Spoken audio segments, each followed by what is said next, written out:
Welcome to Building the Future, hosted by Kevin Horick. With millions of listeners a month, Building the Future has quickly become one of the fastest rising programs, with a focus on interviewing startups, entrepreneurs, investors, CEOs, and more. The radio and TV show airs in 15 markets across the globe, including Silicon Valley. For full showtimes, past episodes, or to sponsor the show, please visit buildingthefutureshow.com. Welcome back to the show. Today we have Tom Smith. He's the founder and CEO at GlobalWebIndex. Tom, welcome to the show. Hi, thank you. Thanks for having me. Yeah, I'm excited to have you on the show. I think what you guys are doing at GlobalWebIndex is actually really quite fascinating. But maybe before we get into that, let's get to know you a little bit better and start off with where you grew up. Sure. So I grew up in the UK. Okay. In a place called Hertfordshire, which is near London.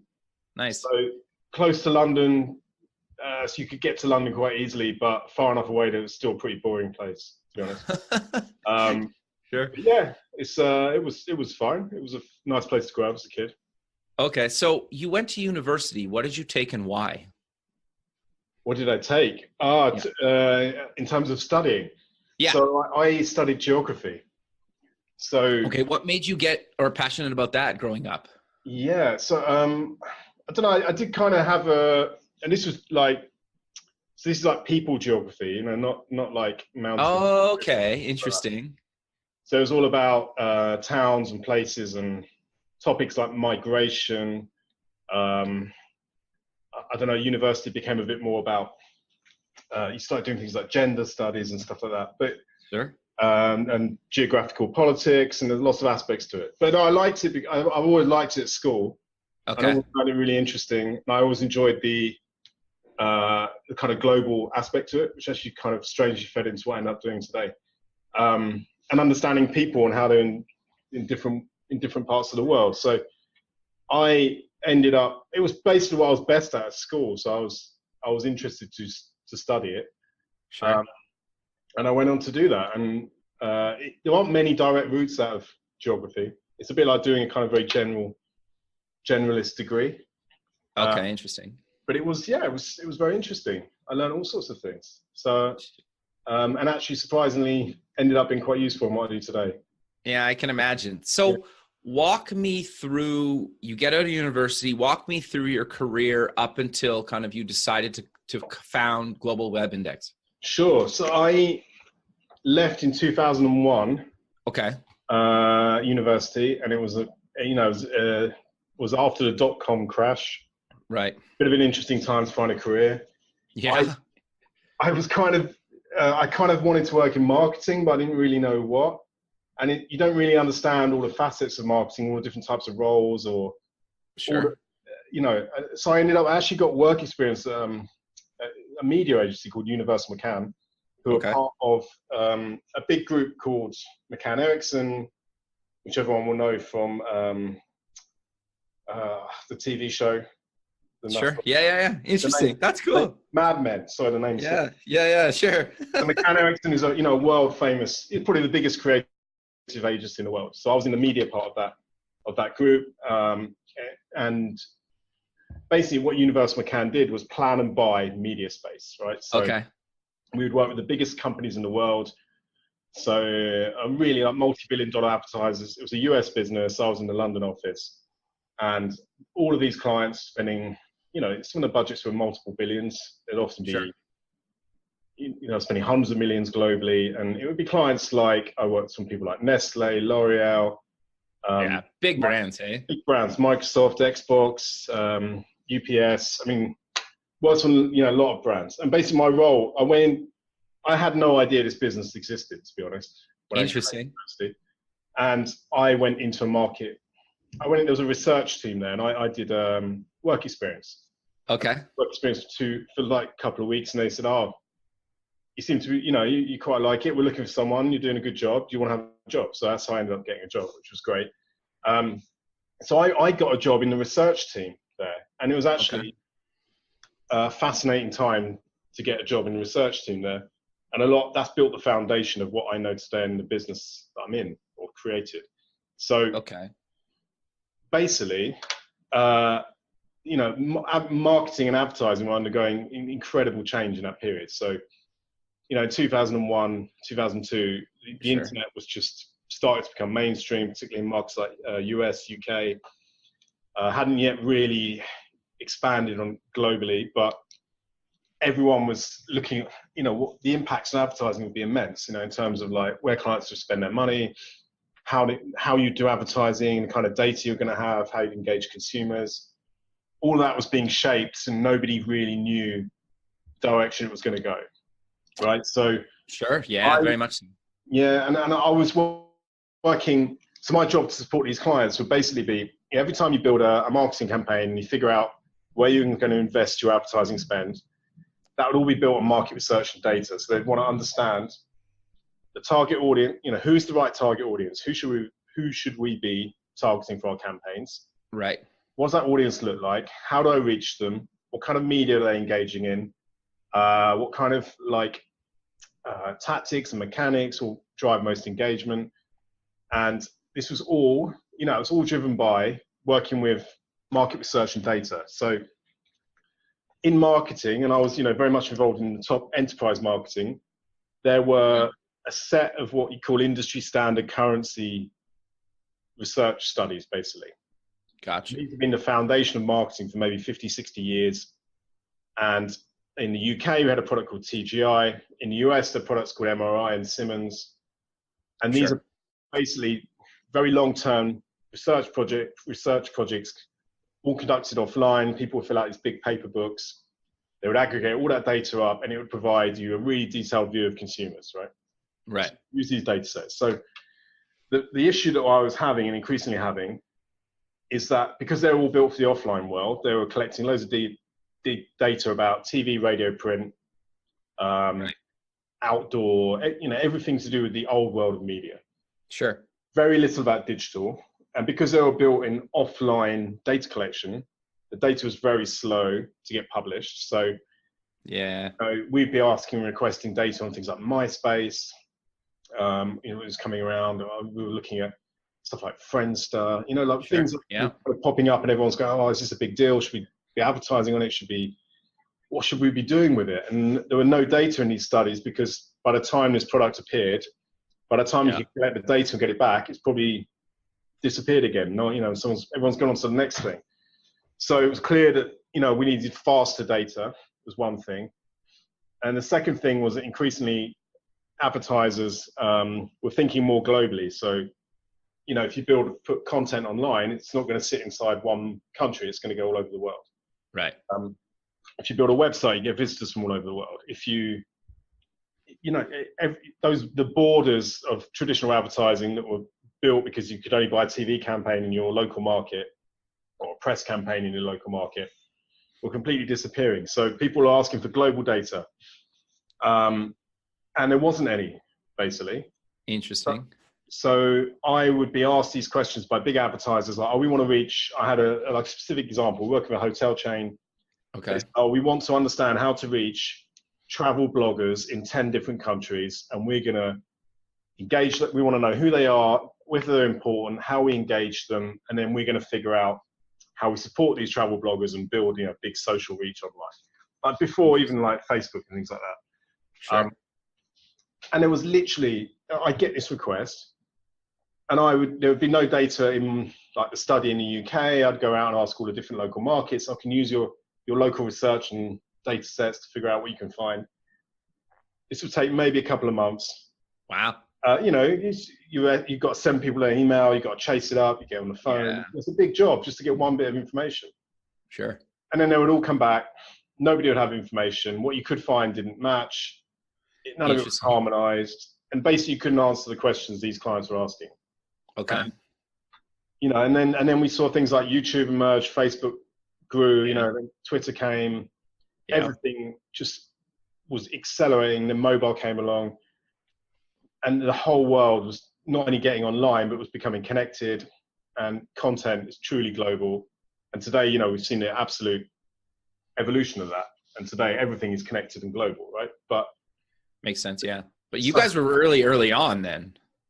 Yeah. I was kind of at the forefront really, because you think, marketing is is, the most generally, whatever faults of marketing as a business process, it's always trying to find new ways to communicate to consumers, right? So Yeah. they were on the front foot in terms of trying to figure out how to use online, and they were starting to think about how to do it across different markets. So I was lucky to find myself in that position and to see what was happening. And so I could see that basically what was needed, we needed global data. We need to understand consumers online, incredible, much bigger detail.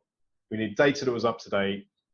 And specifically, we need data that really delved into social media. The social media was, it requires a much sort of deep understanding of the end consumer, because the consumer is the person who is going to engage with your content, is going to share it. You're not buying that reach. You're not buying advertising. You're engaging with people. So everything becomes more conversational, more people-centric. No, that makes a lot of sense.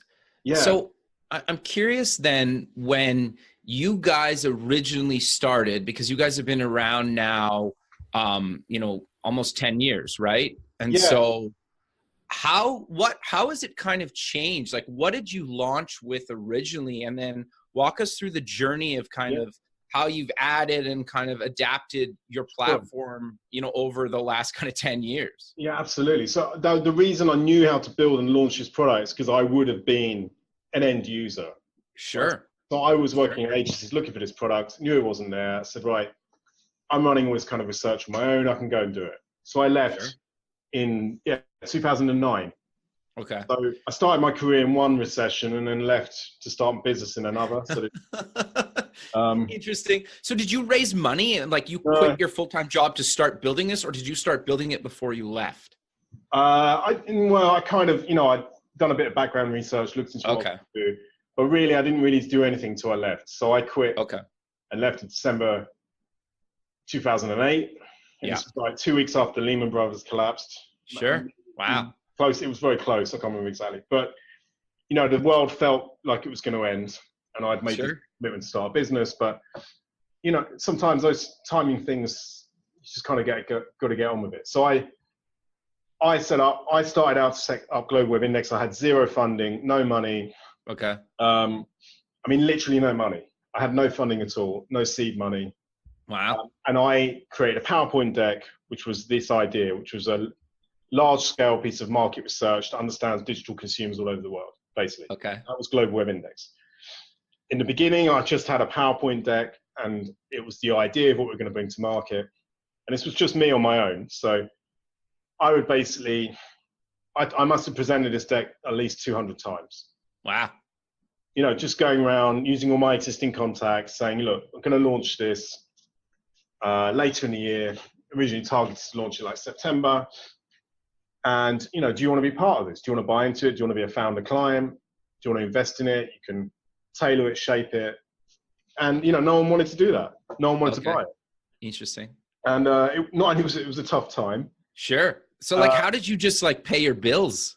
I did a little bit of consulting on the side. Okay. I had a very good, I got married. No, I got married a year after. So I wasn't actually married at that point, but I had a very understanding fiance who continued to go out to work, which was great. So thanks to her, she gave me a bit of space to do it. Nice. I did a little bit of consulting on the side, and really, what I didn't realize when I started the business, it's incredibly hard in this market to build. What you're building is an industry standard currency data set that everybody in the industry understands, buys into. They use it to trade media, advertising. It's like a common language, a framework, right? Sure. And to get that off the ground is really challenging. Yeah, I can imagine. Yeah, because you go in and they say, that's what they used to say to me when I took the PowerPoint around. I go, right, this is a great idea. Really like it. We need this. Who else is buying in? What other customers? Yeah. And, you're like, well, I've just launched it. Some people interested, but we're not quite there yet. And people would not come on board unless someone else is buying it. Yeah, so totally. That's an issue at the beginning. Secondly, it's very long sales cycles. So people would have an annualized budget to buy this stuff within enterprise marketing. And it would take, you'd have to work 6 months to get into a budget. Generally, those budgets were very flat, or, and people were using it to buy existing stuff. So you know, there wasn't really, it was really hard to go out and make and find additional budget, right? Okay. So you'd have to convince people to drop old products and things like that. So it's very hard to get it off the ground. Yeah, I can imagine that. That's really challenging, right? Yeah. It was super challenging, and it took me. So I was out for the best part of 9 months presenting this, nobody coming on board. Okay. I managed to convince Microsoft to find, to use this, the last bit of additional budget to do something speculative and work with us. So they would have found a client at GlobalWebIndex, and to go from there, one client, you can go and get the next one and the next one. Well, especially if you have Microsoft, right? It's pretty easy to say, well, Microsoft's using this, so you should too. But that's absolutely true. But actually, when you're building this type of product that's like an industry standard, or in fact any product really, especially in technology, business service SaaS, it's all about the customer base. People want to see it's credible. They want to see that other people are using it. They don't want to be the absolute first generally. Sure. And actually the product at that point was not very good. I mean, it was obviously bootstrapped to its maximum. It was a limited data set, covered 16 countries, wasn't very far reaching in terms of scale. I didn't own a platform or technology to distribute the data. So people are accessing it through BI tools and other third-party software. So it was pretty rudimentary, but it was enough. There was a definitive need, so there was enough of what I was providing that I could just get in the door with it. Nice. And that was the foundation. But it took, what I didn't really realize is how long it would take to really establish the business as a kind of credible player in this market. Because it takes years. People need to get to know you. They want to see that you're around for a while. They want to see you're producing data. And it's, everyone in marketing is using this data, and you've got the client base, and it takes a while. Sure. So early days, it was just myself for like 2 years. 2 years, had some help from my now wife. She helped me for a while, but I didn't hire anyone for a while. Okay. Who was doing the development? Was it you, or did you subcontract out, or how did you get the actual platform kind of built? At the time, there was zero technology. There was just the market research data set. Got you. Okay. And I was selling that on a subscription basis. Then it was always the intention for me to build the technology around it. So to build the API that would hold the data, to build the platform so people can analyze the data. But it took, I didn't manage that till 2014. So that's 5 years down the line. Wow. So that was hardcore. No, interesting. It's interesting though, right? Because I think this is the real story of how this stuff actually happens. Because I think a lot of people would be like, he was an overnight success. And you're like, well, it took me 5 years to get kind of a first version, really, like online. Interesting. Yeah. So keep going. And people don't realize how long these things take, right? And I could have done it maybe a bit quicker because we were bootstrapped. I didn't raise money. But you also kept 100% of the company then. Yeah, at the time, yeah. So obviously, I retained huge control of it. I mean, there is that upside, but in the flip side of that is you lose time. Yeah, fair. Time's pretty precious, right? Yep. You can't get that back. Looking back, would you have tried to raise money earlier? No, I think I probably should have raised a small round. Okay. To maybe advance that, be able to invest in technology earlier, not fund it out of clients and cash flow. Got you. Because that's when the business really started to take off. Okay. When we built the dashboard, we owned the user sign up model. We became a SaaS business, and now I sell users to a platform that has our data in it. And then when the business really started to accelerate, because it meant we could distribute that data all over the world. Sure. Extremely low cost. It could be entirely self-service, and that was revolutionized what we were doing. And I kind of wish I'd done that a bit earlier. Yeah, but I think what would have been ideal was doing an early round, be able to I did it the right way. Initially, I bootstrapped it. I would say as lean as possible. I proved that people would buy it. That was exactly the right thing to do. Okay. I probably then should have done. It's good advice. Yeah, well, you need to be, you've got to be able to show that, you can prove you can validate there's a need for most products without building it as a technology solution. Yeah, fair. You can deliver it as a service. You can hack it in so many different ways, like just to like validate that someone will pay money for that thing. Sure.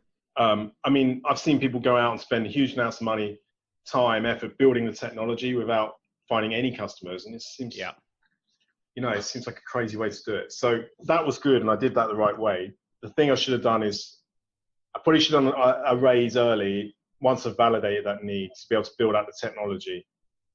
And I could have saved, 2 or 3 years on that, probably. Interesting. Okay. And that would have had a massive difference to where we are now, because we built a recurring revenue base that grows and organically.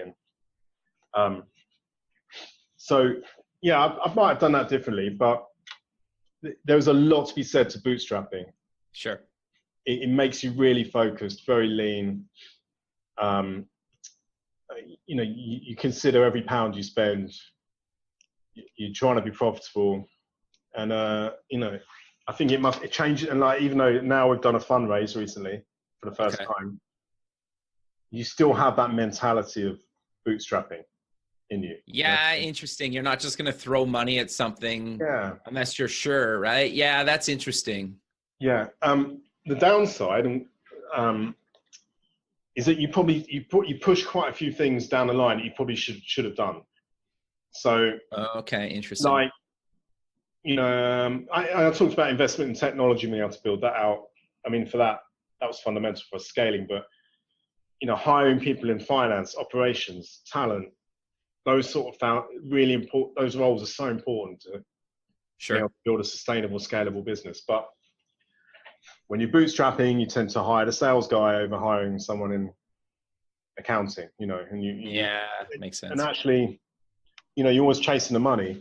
Yeah. And you also chase things that probably aren't that, things that are distraction. I end up doing big projects. I did a huge project for a big technology company in the early days. Okay. And it wasn't really what I wanted to do, but it was going to pay well. Right. And probably should have, ultimately that was a distraction, so there's there's those downsides, but I certainly think for the first couple of years, it's really important, at least until you can validate you've got a business, right? It's interesting that you're openly willing to say that, because a lot of startups actually still do kind of custom work or client work some of the time. Yeah. But a lot of people won't actually say that. So I guess the point I'm trying to get across is, if you need to do it and it's a distraction, sure, but like sometimes you just need to do it, right? And you don't have a choice. Yeah, you got to pay the bills. So it is what it is, right? It is what it is. Yeah. I mean, I just think, if you go in and raise money on day one without having any customers, I think you're not valid.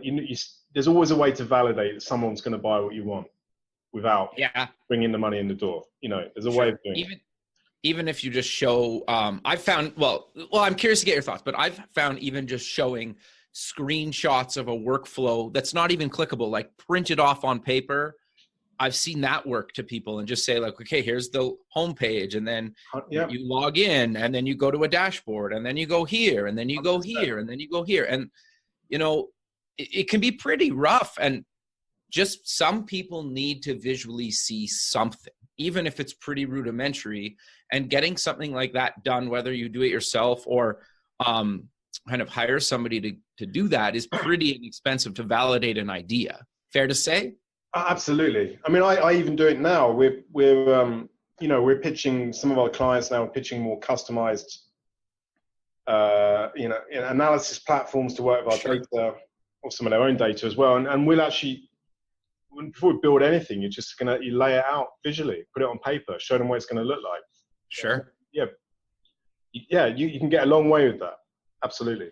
It's really valuable. Before you write any code, really. Oh, 100%. Yeah. Yeah. So walk me through kind of the last 5 years then, because I think we covered the first 5 years pretty good, but how did you kind of, once this thing's really kind of rolling now and you're hiring people and you're building technology, walk us through kind of that journey. Yeah, sure. So it's nearly 5 years ago now is when we launched basically the platform around the data. So that's when we became a SaaS business. Got you. For me, everything changed in terms of how you run the business, how you build sales teams. I needed customer success to look after users. We started investing in marketing, inbound marketing, like, different approach.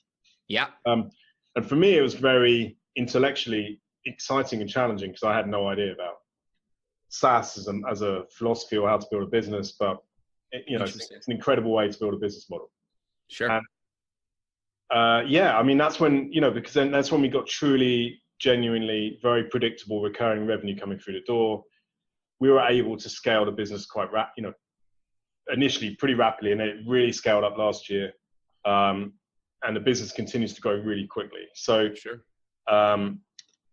We went from like, what were we at that period, about 20 something employees. Okay. Now we're 180. Oh, wow. That's huge. Huge growth. I've doubled that in the last year, I think. Wow. And we only closed the fundraising end of June. So, we've congrats, done man. That's huge.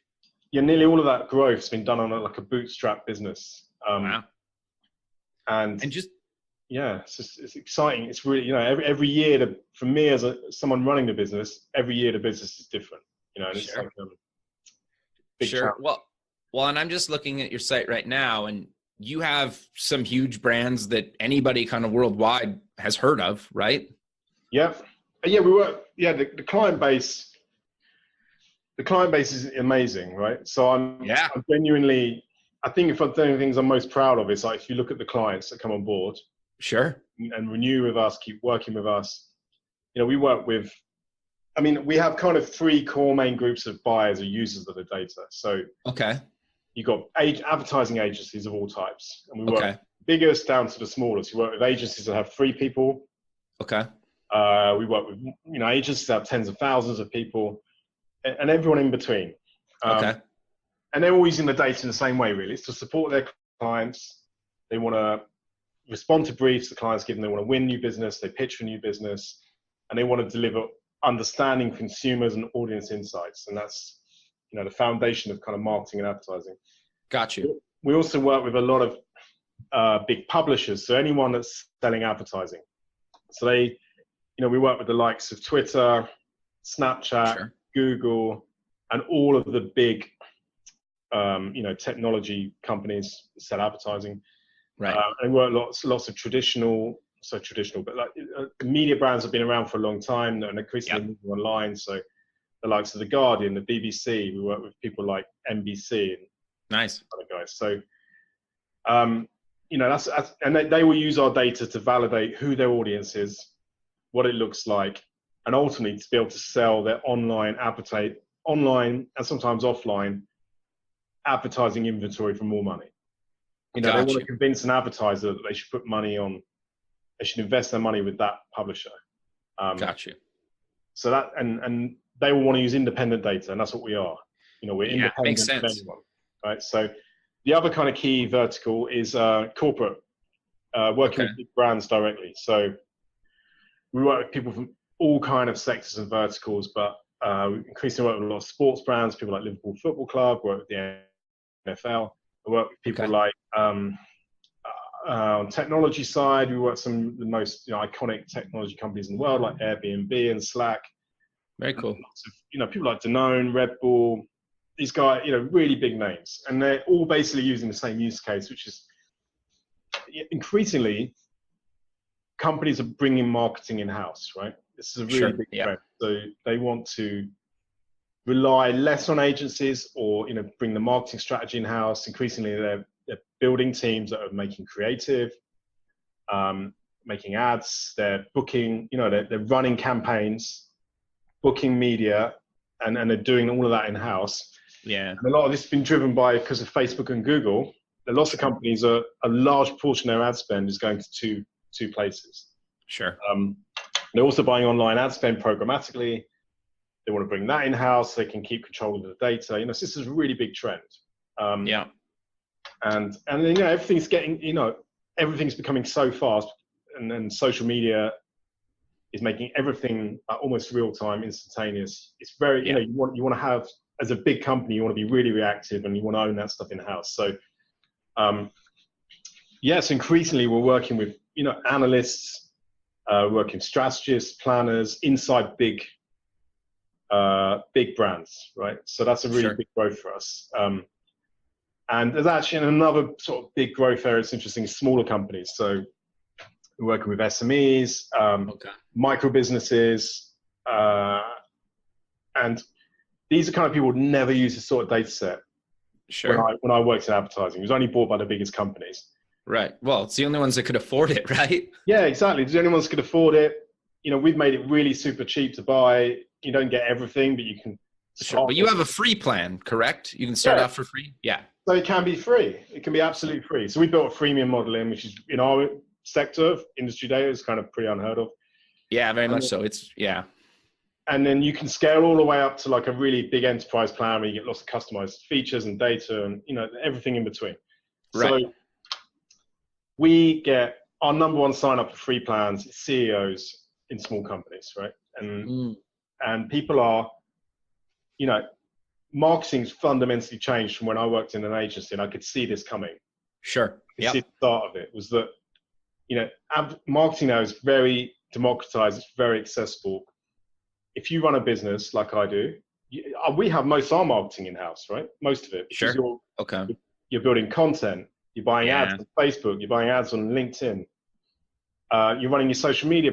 You're running, social media accounts. You're engaging with customers online. You've got a website. All that stuff's increasingly, small businesses, SMEs, mid-sized companies are doing that inside. And now you can reach a customer anywhere in the world. I mean, this is a fundamental change from like even 10 years ago. Sure. Which is interesting. Yeah, it's a huge trend. And they're coming to us saying, this is my customer. And we had one fairly recently. They want to look at high-end jewelry customers. Okay. We're a small company, build high-end jewelry. We want to figure out how we can reach them all over the world, right? Sure. Makes sense. Yeah. And they come to us to see if, to use our data to figure out what does a high-end jewelry customer look like? Where am I going to find them around the world? Which markets should I focus on? What platforms are they most likely to be losing online? What kind of content do they like? Gotcha. It's like, they want to build that kind of understanding. So that's a real growth sector for us. Interesting.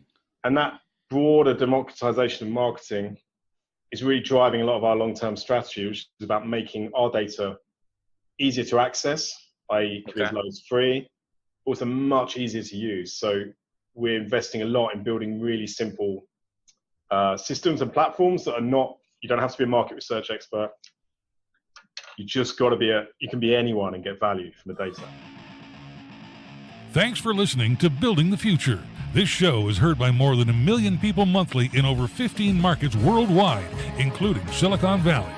Kevin Horick's guests are leading business owners, successful entrepreneurs, and merchandisers worldwide. Now, your brand has an opportunity to tap into this dedicated and active group of business people who are looking for places to invest and the right opportunities to support. Find out how you can get involved at buildingthefutureshow.com.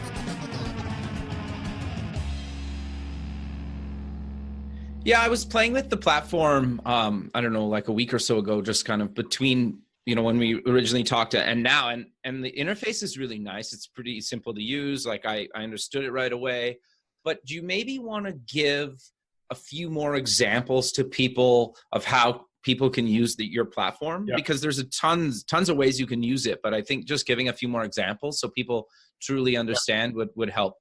No, I 100% agree with you. So there's we are kind of in the midst of a transition from working with these expert enterprise users to working with all sorts of people with infinitely different use cases. So one thing you're right, absolutely. So things we're doing to kind of take advantage of that opportunity is one, very simply putting out a much larger customer success team that can onboard anyone and give them relevant examples. So got you. That's and we got to deliver that. We have users in over 170 countries. So wow. Almost all of them. Yeah, almost all. Literally everywhere in the world. So yeah, like people come to us. us. Is there like 200 or something, or just around that? Because like some people argue that certain countries aren't really full-fledged countries or something. Yeah. So you're in literally almost every country. I don't even know the exact number, but I think 200 and something. Yeah. So yeah. basically anywhere in the world, we're getting That's people awesome. to come to us.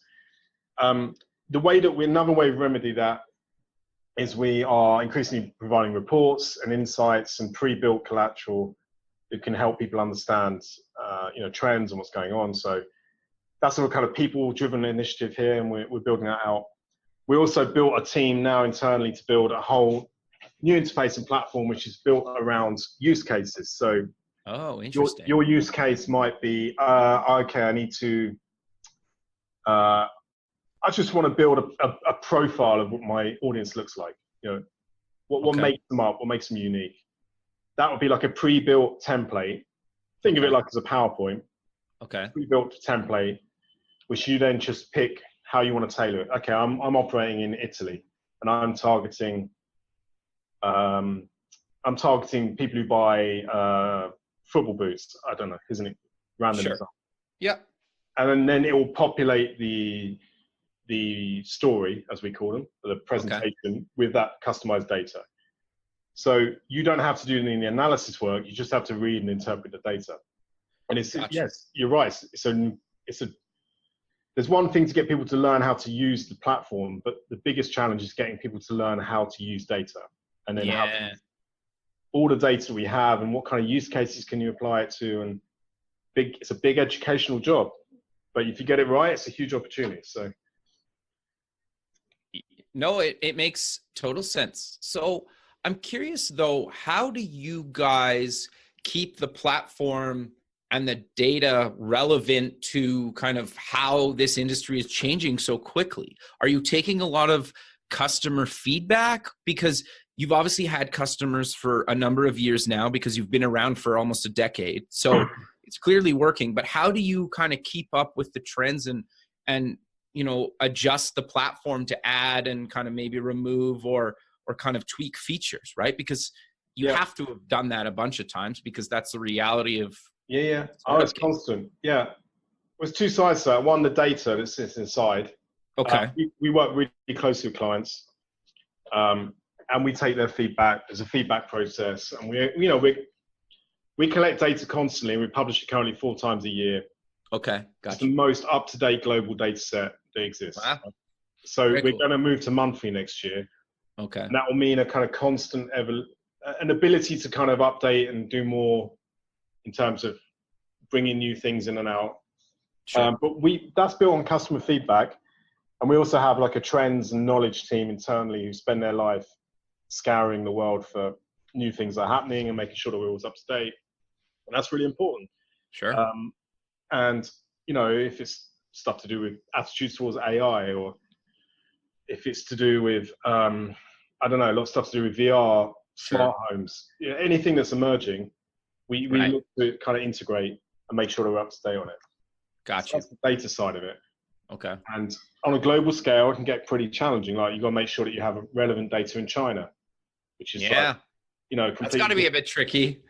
Yeah, it is. I mean, you work with customers in the market. You work with, we have teams here. I don't have any teams on the ground there who just spend their time looking at what's happening and what's new, right? So you got to invest in it, absolutely. On the platform side, just in terms of how people are analyzing and using the data, we run it like a SaaS business. I have product teams. We have a roadmap. They go out and speak and work with clients, and we figure out what features they need. Okay. So as well as build, and one part of that feedback was our expert users wanted ways to really to mine data quicker and to run, build much more complex queries really, really quickly. Okay, sure. So we've now nearly about to ship that to all our clients, but that's been built out of user feedback. Got you. And, sorry to interrupt you, but I'm curious, how many times do you need to get the same request before you consider building it? Because you could end up chasing your tail really quickly if you try to build everything that every customer is trying to ask for. Yeah. The danger, particularly on the technology product side, you end up with a really terrible product. Yeah, it's awful. Yeah, because it's driven by feature creep, right? There's no vision, there's no, you have to have a really solid, the strategy of what we're trying to build, You have Okay. to be really ruthless on the roadmap, and you have to throw things out. Sure. And our roadmap got so bloated, and a lot of it's driven by client requests. Right. You can't deliver all these things properly. So you've got to be ruthless, and you've got to throw some things out, and recognize there's certain things that we're just not going to be good at, and the customer may want it, but ultimately, we're just not going to be that company. Got you. And then pragmatically, sometimes you've got very big customers. You probably have to listen to more than smaller customers. Yeah, fair enough. You need a very solid product management and strategy, and to make sure things go in the right direction. And then you have to make big calls as well. So this is why we said, you know what, we're literally going to draw a line in the sand and build a new solution. So I talked about this stories product. Okay, sure. And we know that if we try and incrementally get to that where we are now, it's going to be very difficult. Got you. Invest. We'll dial up a new team under the same management, and then we'll get that off the ground as a separate, product. And I think that's the way to do it. Okay, so you're building that currently? We've started the process. Yeah, I mean, it's going to take a while. Sure. Yeah. But okay. I had to build a new team because all the existing teams and product, all the engineers, all the product people, they're so focused on building the existing roadmap, trying to introduce new things. It's really challenging. So yeah, working on two products at the same time, just switching your mental kind of mindset is challenging. I've done it before, and it's really, really tricky. It is tricky. And I'm not a technologist. I've never, right. I've never coded anything in my life. Right. So, I'm a commercial person really. And it's like, it's a real education in terms of how you structure and build and scale up those sorts of teams. So, and we had to reorganize everything now because you hit a certain level of scale in terms of how teams structured, and it wasn't the optimal way of doing it. So we had to regroup people into different units, and and I expect again in a couple of years we'll need to rethink it again. And you've got to constantly evolve as a growing business. Things are changing all the time. So. Sure. So will the products talk to each other and share data, or are they going to be totally kind of siloed from each other? No, they won't be siloed. So they'll all be, there's like a central set, central sets of data that everything interacts with. Central, sign up, sign on, centralized API. There's those kind of underlying the pipes of the products, that are kind of centralized. Yeah, but then the user products that sit on top that work with that data, you can segment out and run them at different speeds and bring things to market. So we went from building one product to saying, if we build just one product, it's going to be really hard to get things over the line. Right. So we said, okay, let's build. Basically, we're going to start building multiple products on top of one infrastructure. And I mean, it's expensive to go that route. You see that you're going to struggle to continue to scale. Yeah, interesting. So did you take some of the top talent from GlobalWebIndex and move them into the new product full time for at least a period of time? Or did you start kind of from scratch? Well, no, we've really, I mean, at this point, we've basically started from scratch, but they've been managed by the existing people here. But in terms of oh, I got you. Okay. Yeah, you said that. Okay. That makes sense. But we need to also, so we're doing quite a lot of outsourcing there as well, just to get it off the ground. Got you. Just to get quite a long way down the track. Right. And then, maybe we might change that as go down the line, but it's quite good to bring in some outside perspective on stuff when you want to move things initially, get them moving. Yeah. Quickly. That makes sense. And at least build your version kind of one, right? To get in people's hands and playing with it. Yeah, it makes total sense. And what I kind of I've now learned the hard way is version 1 normally gets thrown away and you build. Yeah. Sometimes up to version 3 can get thrown out in my experience. Yeah, exactly. You end up having to, it's great to begin with, but then when you start scaling or you get loads of users or feature requests get too complicated, it's better just to throw it away and start again, which is interesting. So don't spend a ton of money on your first few versions, right? Basically. Oh, no. If you don't have to. Well, yeah, and it all goes back to the kind of lean startup idea. version 1 should be as simple and throwawayable as possible. That's even a word. Makes sense. No, that makes a lot of sense. So I'm curious then to know a little bit more about pricing, in the sense that you have a free model. What does that kind of include? And then at what point would people kind of need to upgrade to a paid model to get some of the more advanced features? Like, what's the difference between the two? We segment it based on data. Okay. So imagine the total data set is like 25,000 data points, which is difficult to visualize or know what that really means. But we then segment that down into various themed, call them data packs. Okay. If you sign up for free, you get like an introductory data pack that has some high-level numbers. But you can't segment it by very detailed audiences. So like, can't build very detailed customer segments. So you could maybe look at high-level demographics, but you can't add, is a fan of Adidas and plays football and likes to try new products. They're really kind of detailed segments you wouldn't be able to do. So you can then add and buy different data packs. You can build up a wider selection of insight. When you get to a certain level, we price it as a professional account and then an enterprise account. Got you. And they're basically structured on users. So you get all the data, you have all the markets, all the geographies, so global data, all the data points that we collect, and then you buy the number of users that you want. So, I mean, it can vary hugely in terms of user rate, depending on the scale of contracts and how far they're willing to push it into an organization. But those user-based contracts could range from 3 people up to, some of them are now like, in multiples of thousands. So it depends on the organization, how they're structured. Some want to still centralize data and research. Some want to push it out to everybody. And interesting. We obviously like the companies that want to push it out to everybody,